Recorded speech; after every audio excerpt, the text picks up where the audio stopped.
کہ جو شخص حج کرنے جائے نا، وہ حج کے لیے جب وہ الوداعی وہ طواف کر کے واپس ہونے لگے نا، تو وہ باب الفتح میں چلا جائے.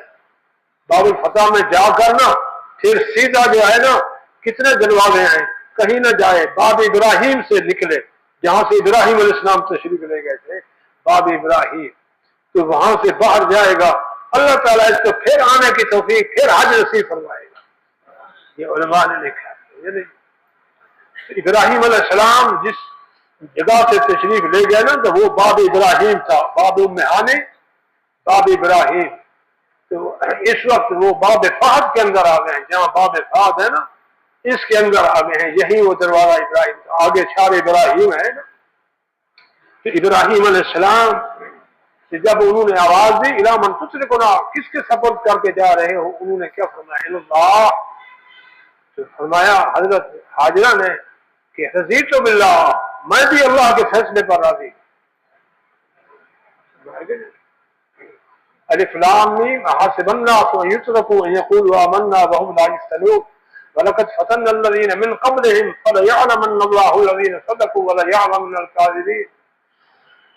حسب الناس ان يتركوا يقولوا آمنا، یہ ایمان لانے والے جو ہیں یہ کیا سمجھتے ہیں بس کلمہ پڑھا اب سب ٹھیک ہو گیا؟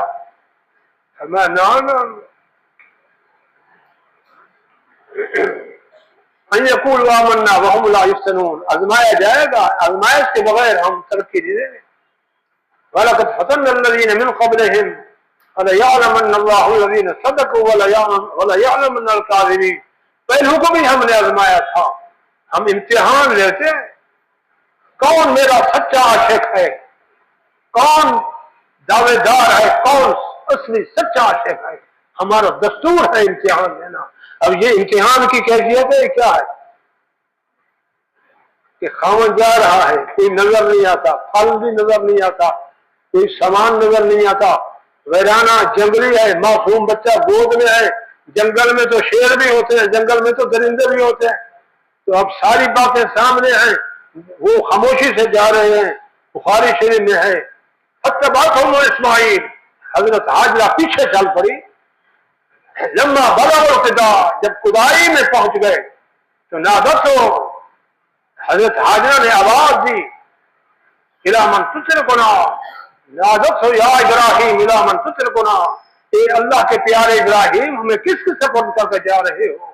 انہوں نے فرمایا اللہ، اللہ کے سپرد کر. سب کہو سبحان اللہ. یہ ہے عاشق رب کا، یہ نا، یہ ہے